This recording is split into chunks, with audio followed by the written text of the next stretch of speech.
ক্ষমতা যে কি একটা জিনিস, ক্ষমতা হারাই ফেললে বোঝা যায়। আওয়ামী লীগের অনেকটা খারাপ সময় কাটছে, অনেকটা না মনে হয় ইতিহাসের সর্বোচ্চ খারাপ সময় 1975-এর পর এখন কাটছে। একদিকে আওয়ামী লীগের নিবন্ধনও বাতিল হয়েছে, নির্বাচনেও তারা অংশগ্রহণ করতে পারবে না, দল হিসাবে নিষিদ্ধের প্রক্রিয়া শতভাগ চলছে। এর মাঝখানে সজীব ওয়াজেদ জয়, যিনি আওয়ামী লীগ ক্ষমতায় থাকতে আমেরিকাকে নিয়ে খুব ঘন ঘন কথা বলতেন, ইভেন তাদের অনেক পলিসি নিয়েও তিনি প্রশ্ন তুলতেন, কিন্তু আজকে যখন বাংলাদেশে এই পরিস্থিতি তৈরি হয়ে গেছে, সেই আমেরিকার নাগরিকত্বটাকে আবার পাকাপোক্ত করেছেন সজীব ওয়াজেদ জয়। বেশ কিছু ছবি আপনার গণমাধ্যমে ভাসছে, নিশ্চয়ই আপনারাও দেখছেন। অনেকে বলছেন যে সজীব ওয়াজেদ জয় আসলে ভয় পেয়ে গেছেন, শেখ হাসিনার সন্তান হিসাবে তার সাহসের জায়গা জিরো। এটা কিন্তু সত্য। শেখ হাসিনার পোলা হিসাবে মানে উনি যে ব্লুটুথ হওয়ার কথা, বারুদ হওয়ার কথা, খালেদা জিয়ার ছেলে হিসাবে তারেক রহমান, আর সজীব ওয়াজেদ জয় শেখ হাসিনার ছেলে হিসাবে আকাশ পাতাল। পলিটিক্সের দিকে পার্থক্য, সাহসের দিকেও পার্থক্য। যাই হোক, নির্ভরযোগ্য সূত্র বলছে গত শনিবার ওয়াশিংটন ডিসির ইউএস সিটিজেনশিপ সেন্টারে তিনি ইউএস সিটিজেনশিপের জন্য শপথ নিয়েছেন এবং পরে নাগরিকত্ব সার্টিফিকেট গ্রহণ করেছেন। সার্টিফিকেট নেওয়ার পর পাসপোর্টের আবেদন করতে হয়। শপথ অনুষ্ঠানে মোট 22 জন বিভিন্ন দেশের নাগরিক অংশগ্রহণ করেন, যেদিন সজীব ওয়াজেদ জয় ওই অনুষ্ঠানে ছিলেন।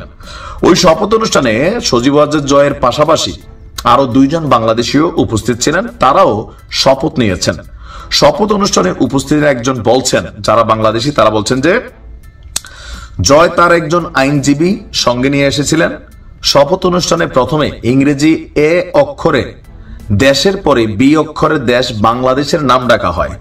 যে 3 জন বাংলাদেশী এই শপথ নিয়েছেন তাদের মধ্যে সজীব ওয়াজেদ জয় ছিলেন সিরিয়ালে থাকা দ্বিতীয়তম ব্যক্তি।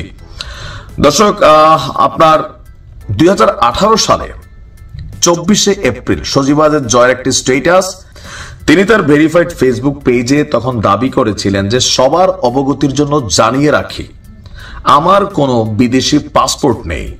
যুক্তরাষ্ট্রে আমার স্থায়ীভাবে বসবাসের অনুমতি আছে, কিন্তু পাসপোর্ট নেই। এখন তিনি নাগরিকত্ব যেহেতু নিয়েছেন, পাসপোর্টও নেবেন, এটা 100%। তবে এই যে একটা কি বলা হয় যে ক্রান্তিকাল চলছে শেখ পরিবারের, মোটামুটি শেখ পরিবারের নাম নিশানা ঠিকানা যা আছে, সেই বঙ্গবন্ধু থেকে শুরু করে আজকের দিন পর্যন্ত যারা এই পরিবারগুলোর সাথে কানেক্টেড, প্রত্যেকের উপর দিয়ে একটা সাইক্লোন, টর্নেডো, ঘূর্ণিঝড় দেশে বিদেশে মানে সার্বিকভাবে যাচ্ছে। আর এই ঝড় থেকে বাঁচতে হলে আপাতত প্রত্যেকেরই বিভিন্ন দেশের সিটিজেন দরকার।